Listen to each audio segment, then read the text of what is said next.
Hiya, folks. This is Rick Emmett of Triumph. This is Mark Merrill, also known as Johnny B. Bad. Hi, this is a best-selling author. I threw the best-selling in there. Best-selling author Dick Wybrow. I'm Melanie from Second Shooter. This is Jeff with Second Shooter. Hey everybody, it's Brian Allen from Bridges Ablaze. Hey, this is Sammy Lee, drummer of the band Red Rain. Yo guys, it's Mark McKay. Hey, this is Frank Fletcher. Hola amigos, this is Billy Sheehan. Hey guys, this is John Karabi. Hi, this is Jim Valance. What's up everybody, it's Logan from All the Pretty Things. Hey guys, it's Leather Leone. This is Nothing from Inside the Trojan Horse. What's up guys, Cassandra Carson here from Paralandra and the Life Project. My name's Reggie and you are listening to the Weekly Pour podcast. Thanks so much for joining the most amazing twosome out there. It's time once again for the Weekly Pour, the show that knows everything about absolutely nothing. Here are your hosts, TbT and Ace.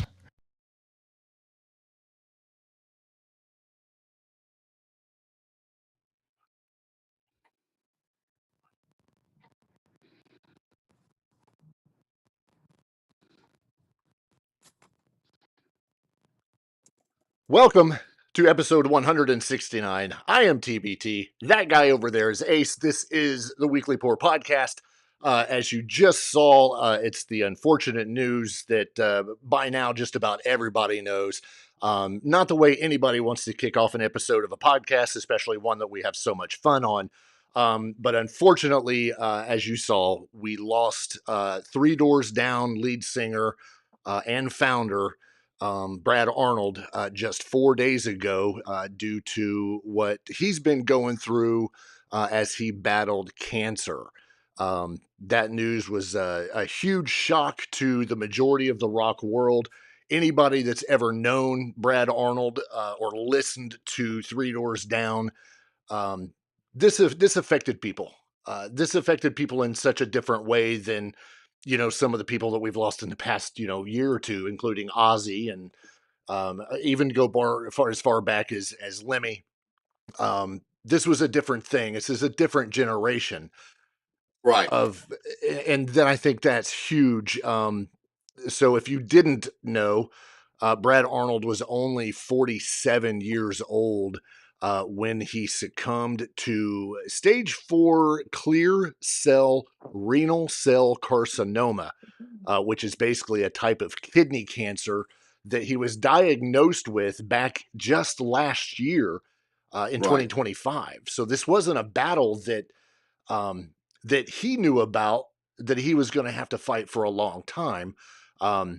If you remember, we talked about this long time ago when he actually came out with the diagnosis, put a video out on all of his social medias and telling everybody what was going on. They had to cancel the tour. This was, part of the tour that we got to see. I guess it was in 2024, maybe 44. Yes. With Creed. Yeah. With Creed. And you brought this up just before we went on air. Which it didn't resonate with me at the time, but that's literally the reason that I wanted to go to that concert. I love Creed. Yeah. But I've been following Three Doors Down for, golly, 20 some years. I actually sent you a photo of where you Mrs. TbT when we had met Brad Arnold at a concert, not his concert. It wasn't even a Three Doors Down show at all. We were there. I was looking at some of the other photos that were in that because I had a pack of all of them together. Yes, these are photos that you actually hold. But this was Cinderella, Winger, Faster Pussycat, and I can't remember. Oh, and Poison. So this was like an 80s freaking rock band night of everybody. And what a great night. We show up. We're probably, I don't know, 8th row back from the stage, and we start talking to a guy that's next to us. Keep in mind, this is in Mobile, Alabama.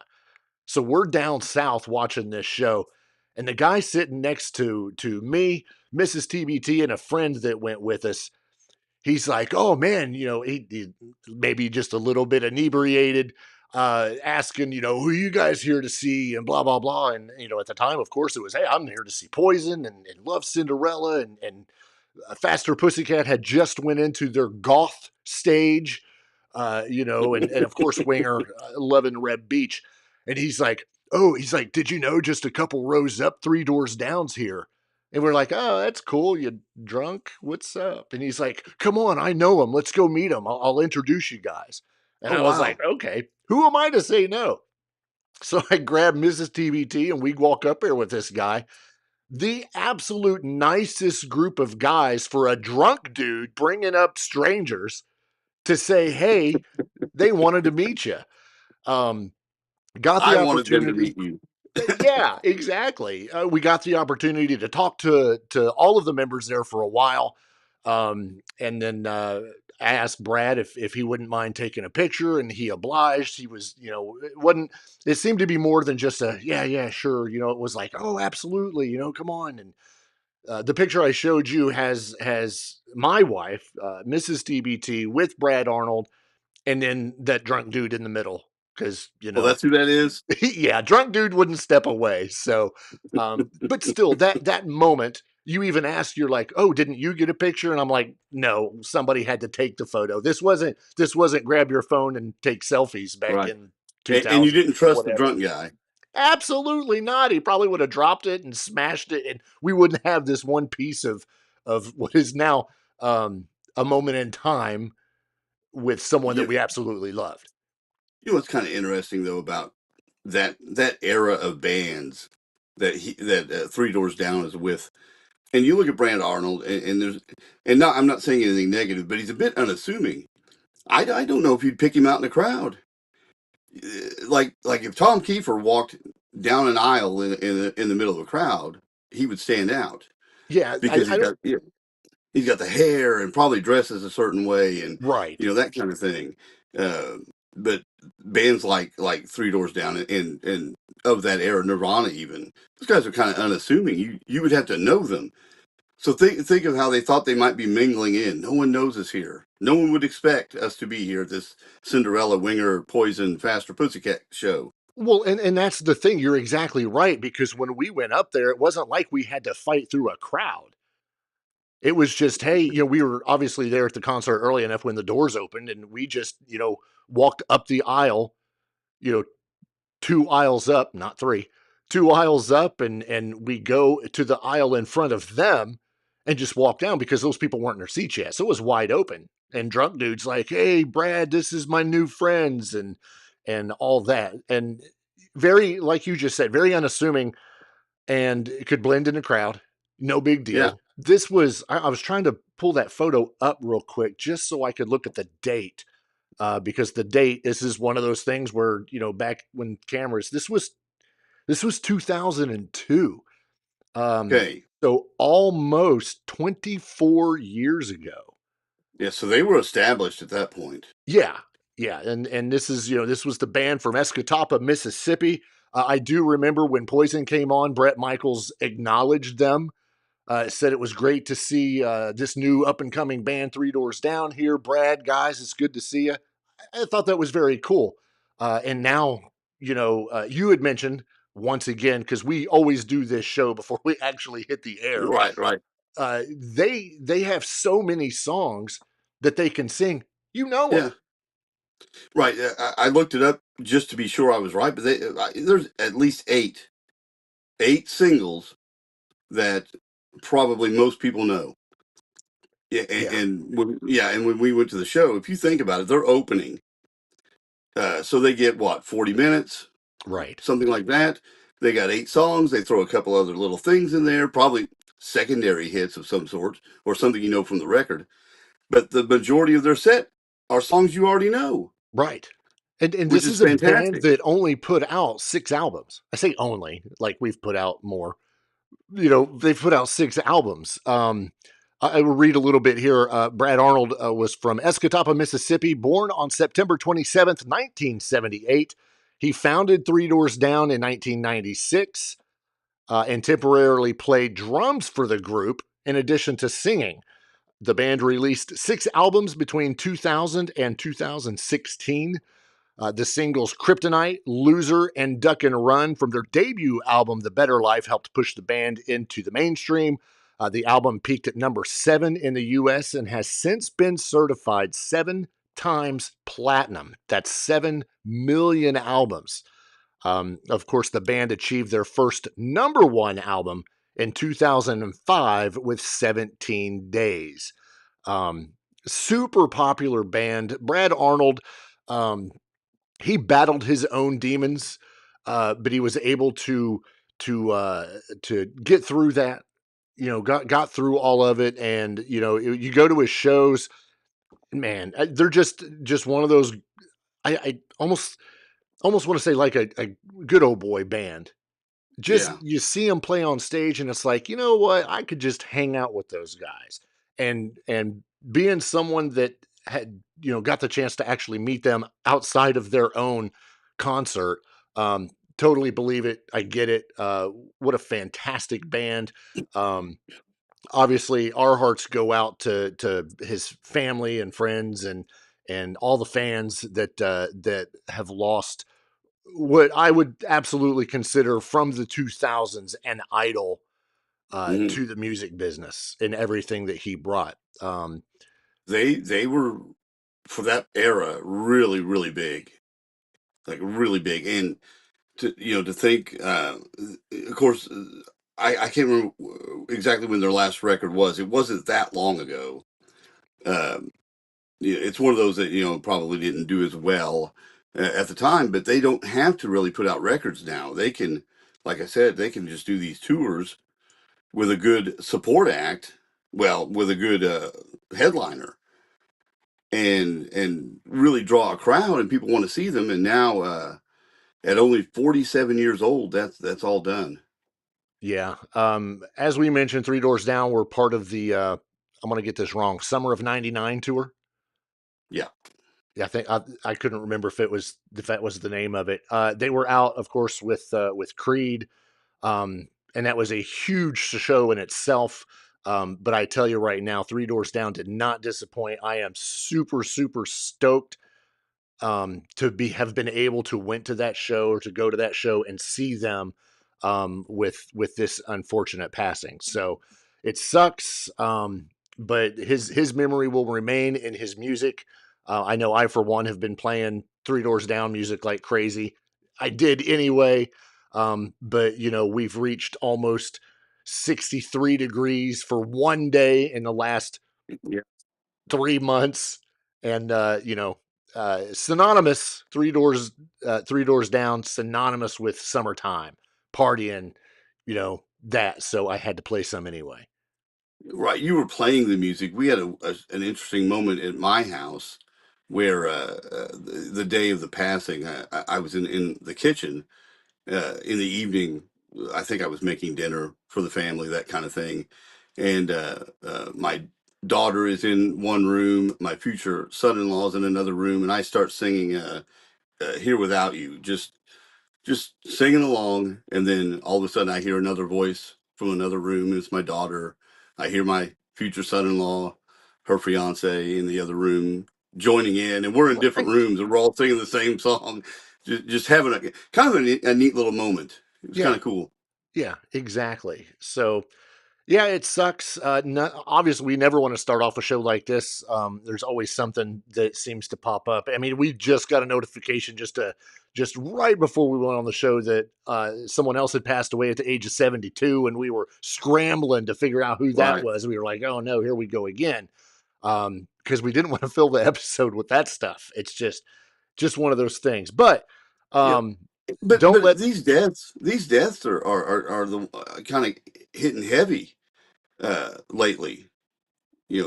Like you said, this guy is iconic, especially for that period of music. And and then of course there's Ozzy, and then we had before that and before that and before that. This has been a rough little run the last few years. Yeah. Yeah, it has. Hopefully we calm down for a little bit so we can get through some episodes without our having to do this. So that would be a good thing. But I encourage you, everyone, if you haven't listened to Three Doors Down in a while, jump on iTunes, jump on Spotify, YouTube, whatever. Watch some videos, listen to the music. There's some collaborations between Brad Arnold and some country stars. Just there's a lot of good stuff out there with him, and just hear his voice, listen to that band. Of course, right now we don't know what the future of Three Doors Down is going to be. I seriously doubt that they will even attempt to find a replacement singer. However, it is entirely up to them. But I don't think anybody would be able to sing those songs like Brad Arnold, obviously. Right. When you lose someone like that, that's kind of almost the heart of the band. He's the founder, writer. He's the engine that drives everything. Um, it's hard to make that decision to move on and find Right. somebody else, and then you have to decide what your purpose is. Is your purpose just to go out and cash in on tours using the name, or what do you want to do? You want to make new music? What do you want to do? Yeah. Well, I will say this: they went out with a bang with that Summer of '99 tour. Yeah. You watch that show, watch some of the footage that you can find online. They didn't miss a beat. Brad Nope. Arnold was kicking ass. It was fantastic. So, but here we go. We'll move on to some other stuff that's going on. First and foremost, I want to say welcome to everybody who's watching. If you were new to the show, I've already introduced us, and I'm not doing it again. If you're watching on the YouTubes, be sure to hit that thumbs up. That thumbs up helps us out quite a bit. Jump into the chat to say hi. You'll see a lot of our regulars in there, and of course, our moderator extraordinaire. That's what she paid me to call her tonight. Moderator extraordinaire. Moderator Natalie's in there. She's keeping the peace, even though there's a lot of times she is a lot of the cause of the problem herself. So hello to everybody. Yeah, hit that thumbs up. Also do us a favor if you listen to this after the fact, and it's not the live episode and you're listening on Apple or Spotify or whatever, give us a review, only if it's positive. Hit the 5 stars. We don't want anything lower than 4. Unless like we have bad hair days or something, then you can throw that down. So 15 inches of snow that we talked about just a few weeks ago. I believe it was 17 inches. It is down to 0. Man, just a couple days of nice weather. Yeah. Has taken care of all this stupid snow. Yeah. Let me tell you something good that happened. Now you can pick on me, of course, but something really good happened. I probably will. So when this snow hit, this apartment that I'm at, Kathy's apartment, I came here to help shovel her out, and I ended up helping her landlord, push some snow around to help her get out, help other people get out, whatever. But I had my fantastic AirPods in my ears and was shoveling and listening to music or whatever. But everyone kept talking to me. So I took the AirPods out, put them in my pocket, did not secure my pocket. So by the end of the day, I am one AirPod short. And these are the really nice noise canceling ones that are quite expensive. The wife bought them for me for Christmas one year, birthday, something like that. And so, of course, I had to hear about losing said AirPod and in the outdoors, piles of snow everywhere, right? We're pinging it for days, trying to find the location. But, of course, everywhere we walk, there's nothing but snow everywhere, right? We're thinking it's been run over. We're thinking we'll never see this thing again. And today, I have it. I found it. And even better, it works. It works, man. Did you have to recharge it? No, it was at 84%. And how many days?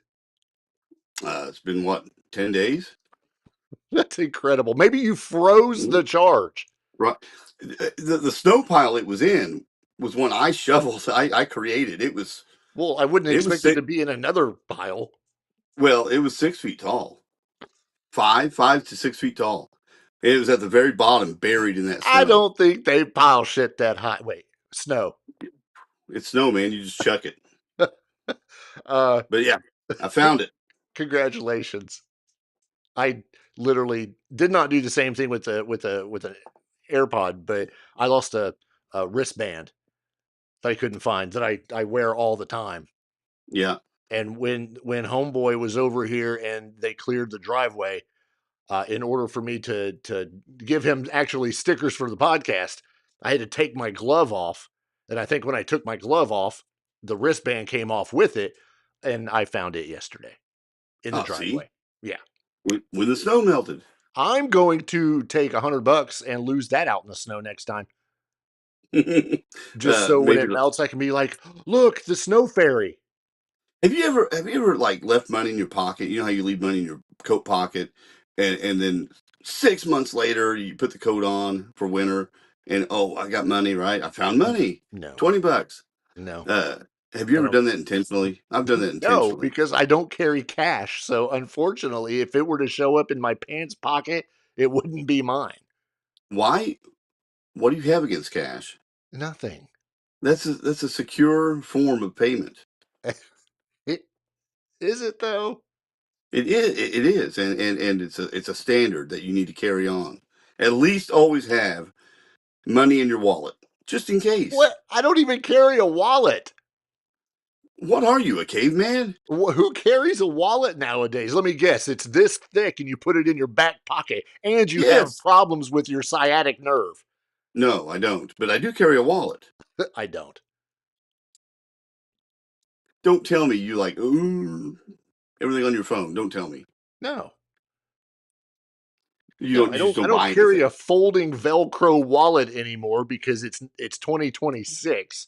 I carry one that just holds my cards and I throw it in my front pocket. So no. You just laughed because I literally described your wallet. No. I totally did. It's blue and Velcro, isn't it? No, it's red. Pull it out. The little diver down symbol. That's Velcro. I've had it, gosh, since '83. No. My point exactly. The chat's going to have a time with that. Yeah. So, hey, I thought you were going to say you had one of those that go hang on the back of your phone. You know, like that kind of thing. No, absolutely not. I no, because I'll lose my phone and then I'm screwed and lose everything. That is cool though. The little thing you're describing that just carries your cards that you need, and that's about it, right? Yeah, that's it. I think there may actually be $1 stuffed in there somewhere. Yeah, I carry a wallet for more than just the cards. You know that, which you know, it has other things in it. It's Velcro and it's from 1987. We do actually have more stories other than just Brad Arnold and Ace's 1985 wallet. Keep changing the year. It's 83. Well, that was close. 83, 85, 87. Those wallets lasted a while until you washed them a few times and all that. I'm going to get into this because this is going to be another one where we're just sitting here going, what the heck is going on? It's almost another downer. But one that we absolutely have to get into. For those, I guess, that don't know, because you don't listen to this stuff and know what's going on.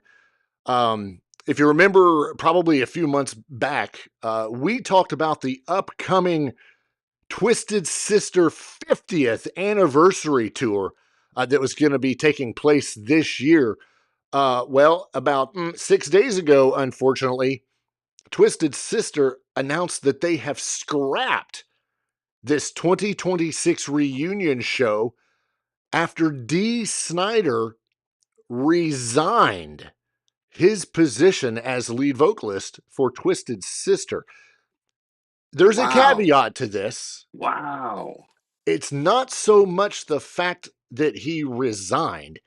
It's the reason behind the resignation. And that's absolute sounding when you say resigned. It is. It is absolute. It is absolute. This is unfortunate. However, what we can tell you, just based on what we know and different things that we've listened to, back on February 5th, 70-year-old Dee Snider revealed that he had been diagnosed with degenerative arthritis and had undergone several surgeries for the condition, just to keep going, able to only perform a few songs at a time while in pain. This is a statement from Dee Snider, who says, "A lifetime of legendary aggressive performing has taken its toll on my body and soul. Adding insult to injury, Dee has recently found out the level of intensity he has dedicated to his life's work. I can't read tonight. Has also taken its toll on his heart. He can no longer push the boundaries of rock and roll fury like he has done for decades. The idea of slowing down is unacceptable for me, according to Dee Snider. I'd rather walk away than be a shadow of my former self." That right there is where we get the resignation. Right. I will caveat everything else that we're going to talk about in regards to this, but I applaud Dee Snider for doing what he's doing, because he's focusing on himself. Right. And doesn't want to leave that memory of what, you might see when you go out and see them, and him not being the Dee Snider that we all know. Right. Right. But Why would you want to go out there and not be 75% even, yeah. So if he's going out there and he is in pain, taking a heart risk, I don't think it's worth it. I don't think it's No. worth it. I mean, he's 70 years old, and I applaud him for wanting to do something for the fans and to celebrate the anniversary of the band. But at some point, you have to take care of yourself. Yeah, exactly. J.J. French, who is, of course, his Twisted Sister's guitarist, basically said that the legendary rock band had no other choice but to cancel the 50th anniversary concerts, and it's obviously because of the resignation of Dee Snider. This isn't something that they take lightly. They're also, there's nothing out there that says that they're trying to find somebody else so that they can continue this tour. It's not going to happen. It's done. It sucks. There's not been a whole lot of information put out by Dee Snider, so you can speculate anything. We've got the statement from him and all of that, but still, who cares? If that's what he has to decide to do, then so be it. I will remember Twisted Sister. They actually put out my favorite Christmas album, A Twisted Christmas. Right. Right. It's a classic. But if for anybody that's seen them 3 years ago, when they staged a one-off reunion at the Metal Hall of Fame in California, good job, because you got to see them, and nobody's ever going to get to see them again. There's a really cool documentary, not exclusively on Twisted Sister, but I can't remember the name of it. But it covered Zebra as well. Yeah, and I know. maybe one other band. Viper might know that. If he knows it, throw that in the chat, Viper. Right, where they talked about how they created that band and then toured through central New York and into New York City and the clubs and all that, what it was like before they got big. Yeah. And if you ever get a chance to watch it, I would like to know what it is. I can't remember now, but it was an amazing documentary. I grew to appreciate Twisted Sister a lot more just watching that. And this is before they were big. Yeah, exactly. Gosh, I'm trying to look real quick since I've got the computer up here. They were talking about making thousands of dollars just being a club band, right? With no record contract. Like they were happy with that. And then it came down to I think when a record company was trying to pick, I think Zebra got picked before them to create their record. And if you know anything about Zebra, that was about 2 records. They're not a bad band, but it just didn't sustain itself. And they actually tour now, believe it or not. Yeah. In a statement, Eddie Ojeda says, as far as the future of Twisted Sister is concerned, Eddie and I will have, this was from JJ, Eddie and I will have conversations in the next couple of weeks to discuss what, if any, options exist for us to continue. Until then, just know that the SMFs, which is what Twisted Sisters fans are affectionately called, I'm sure you can figure out what SMF stands for. Those around the world are the thing that kept us alive and kept us going, and we love you guys, and we will do everything we can to always live up to your expectations as fans, because nobody understands fandom more than us. That's actually true. We appreciate everything you've done for us, and hopefully we'll see you again in the future. Thank you. So this is telling me it's called We Are Effing Twisted Sister. Twisted Effing Sister. Yes. 2014. Yeah, that was okay. 20. Good grief. Okay. Yeah, which it covers the 10 brutal years before they broke into MTV stardom. 10 years. Yeah. So they were already, well-worn road warriors by then. Oh, for sure. So there was some other stuff out, oh, they must be, I wonder if they're going to get a new singer, blah, blah, blah. Just stop with that nonsense. I seriously doubt it's going to happen. We're going to go back to the whole Three Doors Down thing or any other band that loses their lead singer. It's up to them. Whatever happens. Especially an iconic guy, Right. Someone that there are bands that replace singers and you don't even notice because they're not as flamboyant or they're not as don't have the stage presence or something like that, or you're not paying attention. Right. Exactly. We're 15 minutes away from this week's Pour of the Week. I'm excited that segment is back for this week. But while we're on the subject of lead singers, and because the Viper is in the chat, it is once again time to bring up Skid Row, because Skid Row has officially launched online auditions to find their new lead singer. Keep in mind, 3, 4, maybe 5 weeks ago, there was a report that they had narrowed it down to a couple people that they are very excited about. What? Now, and was it last week we talked about they had open auditions? I'm so confused now. I don't know. So However, now it's online, open and online. Skid Row has partnered with online music retailer Sweetwater to launch a worldwide search for their new vocalist. The auditions opened, it says today, that was 6 days ago. The auditions opened up 6 days ago and will conclude only when Skid Row has found the right singer to usher them into a new era. This is not a contest or a gimmick, the band said in a statement. It's a genuine search for the right voice, presence, and authenticity to carry Skid Row forward. Hopeful singers can submit their Skid Row auditions through Sweetwater's website after introducing themselves, I like this, with a short bio and making a case for why they should be the band's next singer. They'll have to include a video of them singing the band's hit songs, 18 in Life and Monkey Business, both of which are to showcase your range and presence.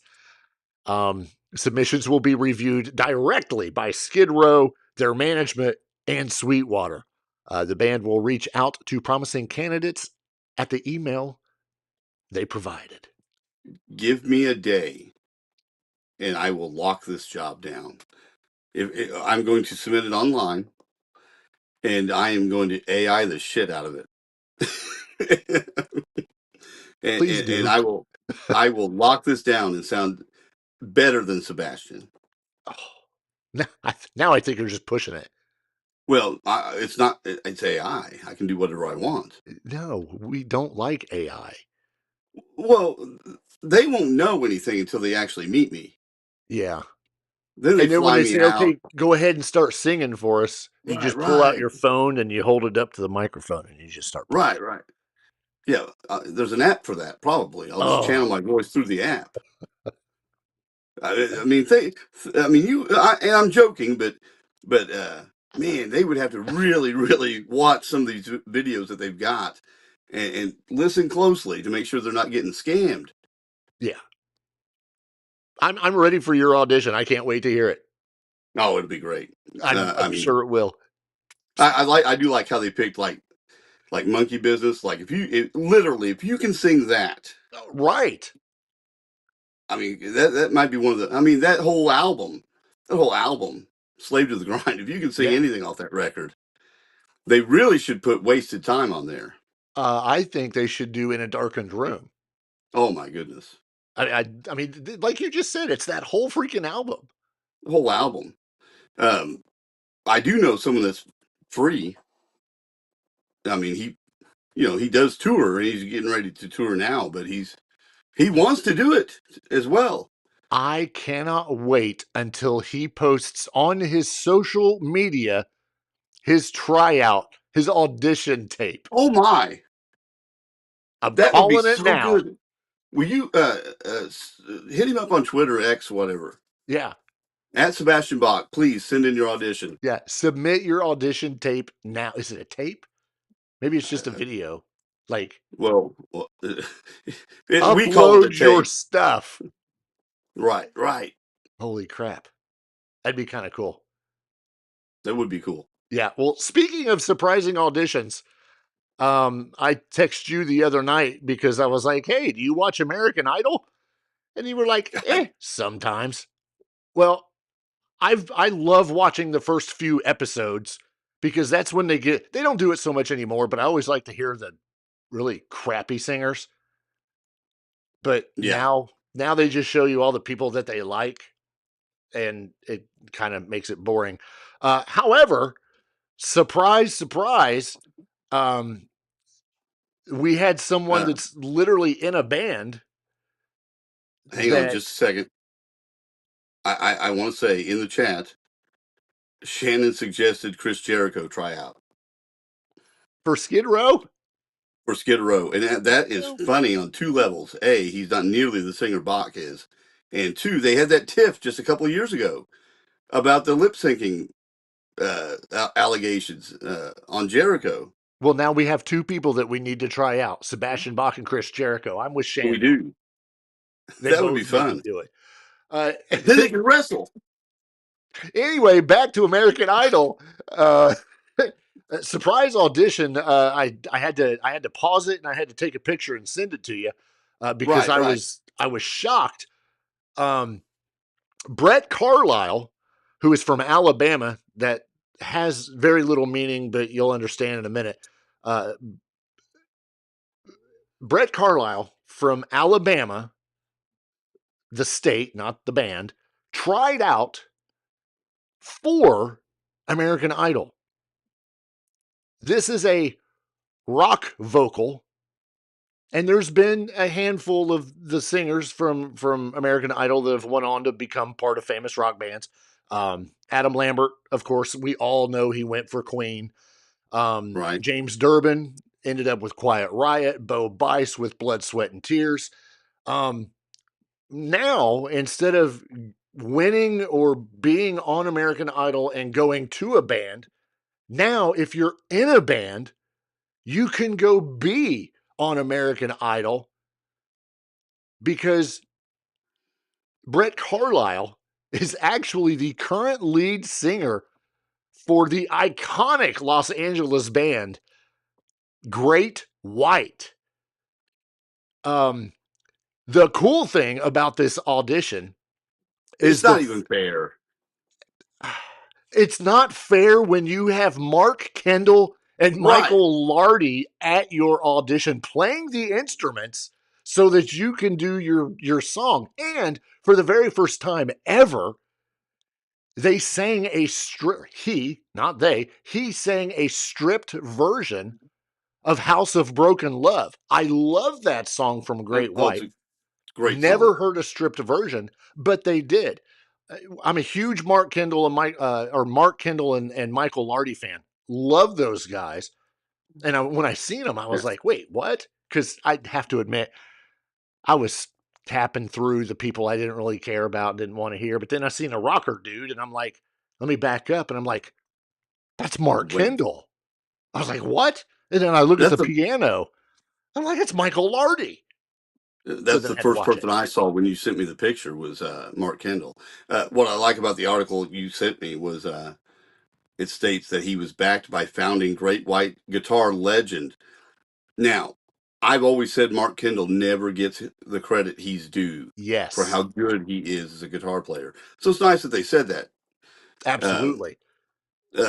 yeah, and I'm the jury is out for me as far as Brett Carlisle as a singer, especially when the level Jack Russell set is so high.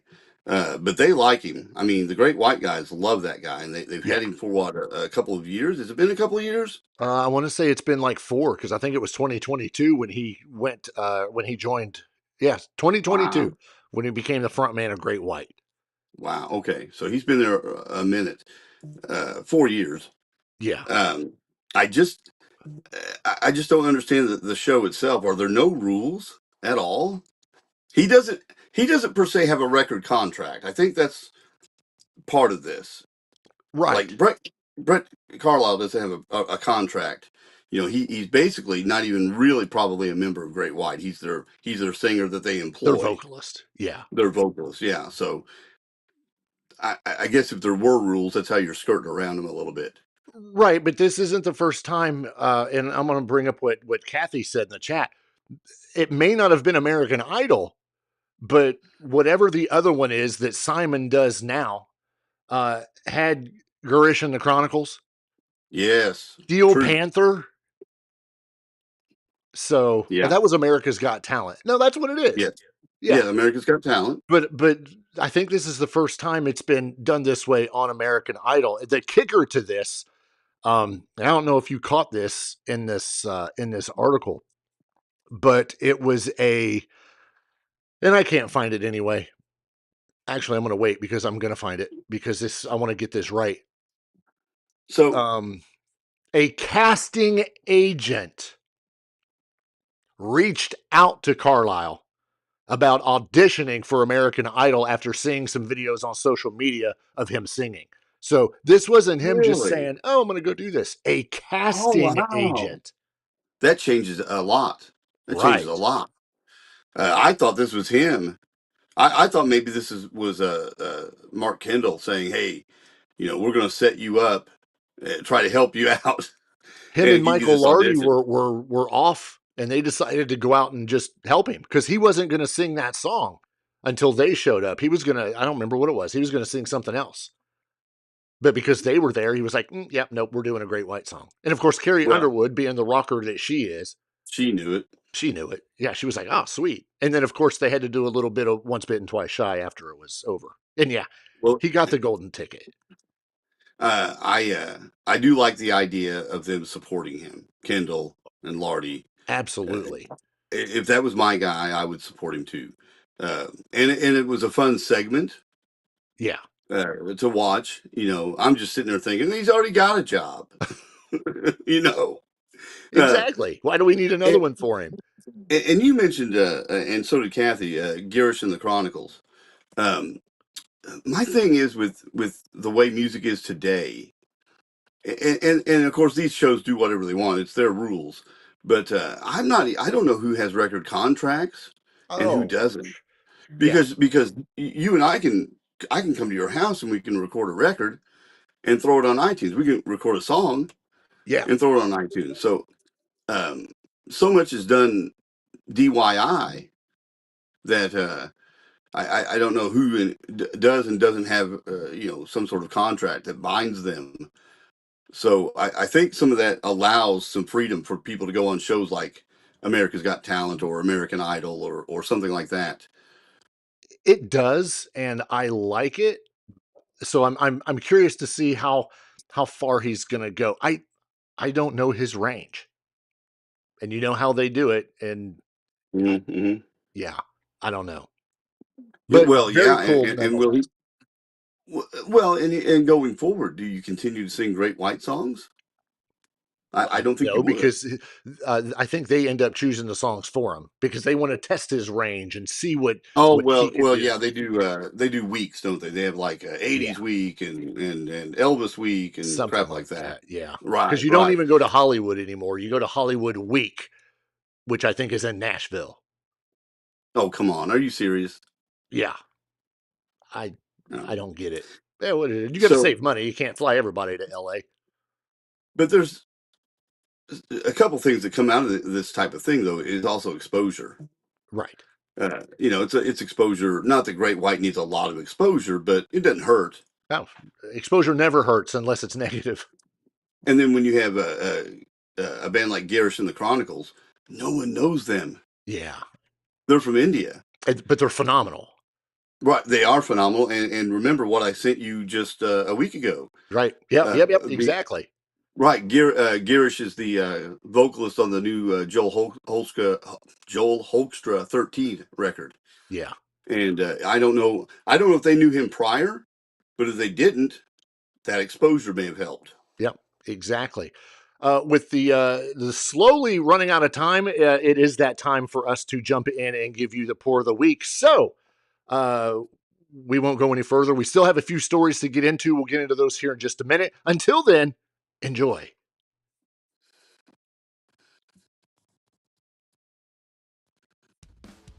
It's time for your Pour of the Week, brought to you by Petty's Pour Decisions, and it's for anyone who likes their music cinematic, modern, and built to hit you in the chest. Straight out of Salt Lake City, Utah, this is Fall of a Tyrant. Modern metalcore and heavy rock laced with progressive twists and dark pop atmosphere, that kind of sound that feels like it's closing in around you. Fall of a Tyrant started making noise in 2014 and got attention fast. Blacklisted Band of the Month, featured in AP Magazine, and awarded Best Upcoming Band the same year. They didn't warm up, they kicked the door in. Right now, Fall of a Tyrant is being driven by Bo Matthewson, who's writing, performing, and recording everything while the project rebuilds and locks in permanent members. That's not a pause, that's a pressure cooker era, and it's sharpened the sound into something meaner and more focused. And here's the core of it. Fall of a Tyrant thrives on dynamic contrast. You get soaring melodic vocal moments slammed hard against punishing breakdowns and intricate guitar work, prioritizing atmosphere, groove, and emotional impact over sheer brutality. If you want the current snapshot of that sound, go hit their latest single, Feel Insane, which was released January 14th of this year. So if you want heavy music that's dark, modern, and cinematic with melody that hooks and breakdowns that bite, this band is for you. TbT and Ace are proud to welcome Fall of a Tyrant as our Pour of the Week right here on the Weekly Pour Podcast.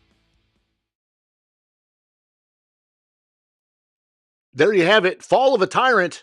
This week's Pour of the Week. One of the things I want to tell you about Fall of a Tyrant, just 14 hours ago on their social media, they actually posted that they are thrilled to welcome back Fall of a Tyrant's original drummer, Dale McGrath. With his return, the new album and singles are shaping up to be absolutely incredible. Fall of a Tyrant fans, keep an eye on the page. These new tracks are sounding amazing. Of course, in the show notes, we've got all their socials, so be sure to give them a like. Follow them on everything. Listen to what they've got out there. Really good band. That new song, it's good. It's real good. And I'm going to let you say your part because you said something to me the other day about it. Well, one thing I wanted to point out, this is the first band we've featured in a few weeks where there's really, really good vocals. Right. Like just really solid singing. And I like that. But this was interesting. The song that we just featured, there was pieces of it that reminded me of older Skillet. Yeah, the Feel Insane. Yes. And when I told you that, I texted it to you, and you agreed. And that's not a bad thing. No, at all, because I think I was thinking of Comatose, actually. is what it sounded like. Just a little hair of that. You're just a little piece. Yeah, but it rocks, man. It's a good song. I like it. Fall of a Tyrant, like I said, all their information is in our show notes. So when you're done here, go to those, check out their socials, at least give them a like on everything, and help spread the word, because helping them is what we like to do, especially for bands that don't have a lot of followers or their music's not out there. And of course, if you're listening to this and you know of a band that we should feature as our Pour of the Week, please be sure to let us know by either sending us a text or by sending us an email at theweeklypourpodcast@gmail.com. Couple more stories to get through. Obviously, we're not going to dive head first in this whole Super Bowl thing with the performers and all that. However, there are a couple good stories that came out in regards to this. One of which, of course, was if you wanted to switch the channel from the Super Bowl and you wanted to watch Kid Rock and his performance for the Super Bowl halftime show, which many people did, immediately after that, he was lip syncing. It was lip synced, blah, blah, blah. I happened to watch that one because I wanted to see what the difference was going to be between the highly produced halftime show that the Super Bowl does. Okay. And this almost last minute thrown together halftime show. I'll try to be as nice as I can with it. I noticed the delay between the video and the audio. Not once did I sit here and go, he's lip syncing. Maybe just, I don't know why I didn't think it. Maybe it's because sometimes we know how music works. But I also don't see Kid Rock lip syncing to Ball with the Ball. let just sing it. Well, this was out there, always lip syncing, blah, blah, blah, all that stuff.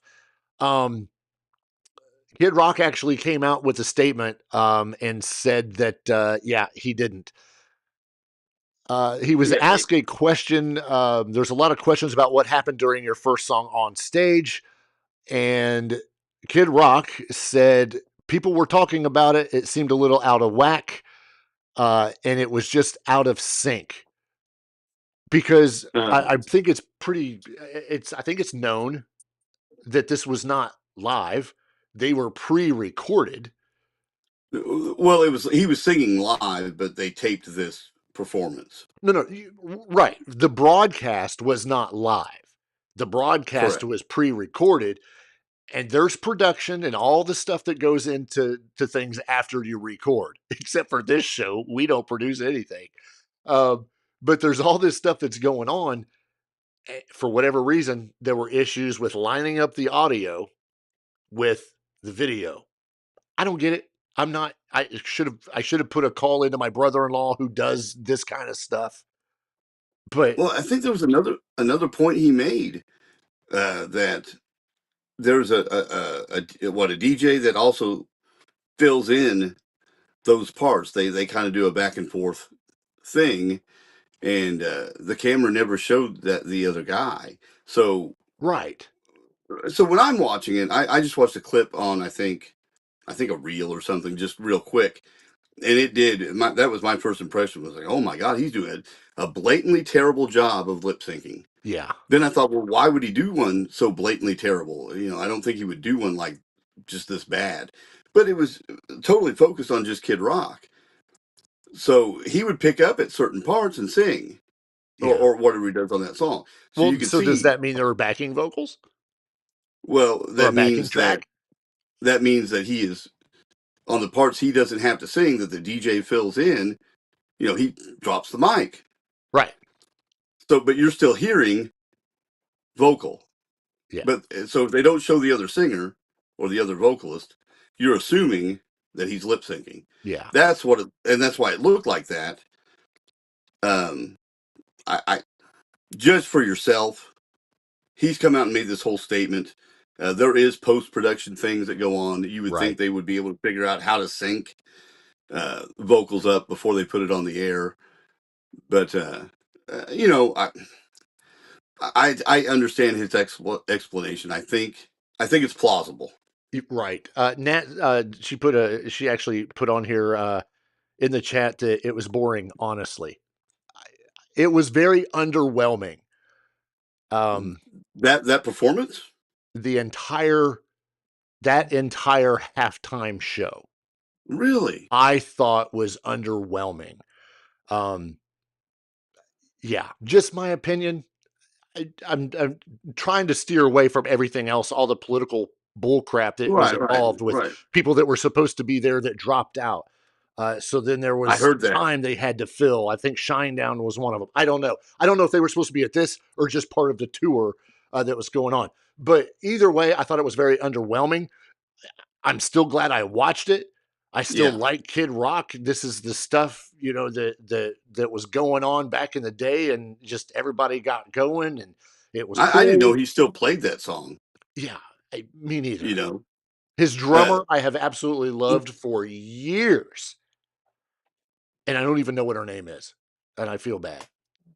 It's hard to compete, no matter what it is, with the produced Super Bowl halftime show, because for sure, as you said, it's so well produced. Yeah, no matter who it is. Exactly. One other thing that I want to mention real quick about this, apparently on the Gutfeld show on Monday morning's episode on Monday morning, February 9th on Gutfeld. I don't even know what it is on Fox News. The band Ratt was mentioned as a suitable halftime performer. Who of course they've been on hiatus since 2022, somewhere around there. Gutfeld just basically said something like, yeah, I want Ratt to play. And he was kind of like waiting for the audience to say something. They didn't, so they immediately kind of went on. But hey, Ratt would have been cool. I love Ratt. Yeah. Love Ratt. But there's a certain level that we have to reach in familiarity, and Ratt would not fit that mold. You can say that word, but you can't say FYI, FIY, FIY, DIY. Man, DYI. My brain was trying to process that too. Yeah. But back to is it Gutfeld? Gutfeld, yeah. Have you ever watched that show? Ever? No. One of the best things about that show, the guy looks like that one comedian. Gosh, I can't think of his name now, but he's dead. But the best thing about that show is it's got the Funkasaurus. It's got the Funkasaurus on there. Yeah. Who the heck pulled the Funkasaurus in and said, "We need you to make some political commentary"? I don't know, and that's why I don't watch it, because I'm not going to watch political commentary. But I'm glad Ratt was mentioned. And why aren't the Funkadactyls like walking in with him? And our last story of the day, if you are interested, W.A.S.P has announced that they are going to go on tour in the 2026 on the 1984 to Headless tour. U.S. and Canada, they are going out with KK's Priest as their very special guest. The tour kicks off Gilbert Gottfried. That's who you're... No way! That's I have to watch now. Yes, he looks like Gilbert Gottfried. And nobody in the chat said it, so I'm glad you came up that on your own. Yes, Kathy, W.A.S.P is going to be touring with KK's Priest in the U.S. and Canada for the 1984 to Headless tour. The tour kicks off on September 10th in California and runs through October 31st, so just about a month and a half. Of course, W.A.S.P will be playing the hits from the band's first 4 albums. All over the place, kicking off in California September 10th, and they hit California, Texas, Florida. The closest they are coming to our area appears to be St. Charles, Illinois, or maybe Cleveland, Ohio. And then they jump up to Canada, and they will end the last show in Anaheim on October 31st. So we're talking Halloween in California with W.A.S.P. That's very good. W.A.S.P. will be again offering VIP tickets that fans can have a chance to meet Blackie Lawless, get a personal photo with Blackie, autographs, a W.A.S.P. traveling museum with new items will be added since their last U.S. tour, and you'll be able to take part in a very personal Q&A with Blackie. VIP tickets can be purchased at waspnation.myshopify.com. I'm excited that W.A.S.P. is going out. Yeah, I hope they again. sound good. Well, they do, because there's backing tracks all over that production, but True. But they're still live singing. It's a whole thing. Exactly. This is an aggressive tour. It is. KK's Priest is going to be great. Yes. They're doing over 40 shows. Somebody said it's going to be an epic metal and steel tour featuring lots of Priest classics. So you cannot go wrong with this tour. No, I mean, if you like that, I mean, some really aggressive, heavy stuff, it's going to be right in your face. Exactly. Blackie even brings out that big microphone stand with that he rides kind of thing. Yeah. Devil horns or whatever it is. I think it's cool, but it weighs like a ton, so it's hard to travel with. But yeah. Yeah, but he had back surgery, a couple of years ago, and ever since then he has been hitting it hard. So good for Blackie. Yeah, very much so. Kudos to them. It should be a pretty good show that we won't get to see. Anyway, that's our show for this evening. We appreciate you guys sticking around for episode 169. Special thanks again to Fall of a Tyrant, who actually allowed us to feature them for our Pour of the Week. Again, check the show notes. Check them out. Tell them TbT and Ace sent you. And as far as that goes, we will see you guys next week, where we may or may not have another Pour of the Week. It just depends. It depends on you.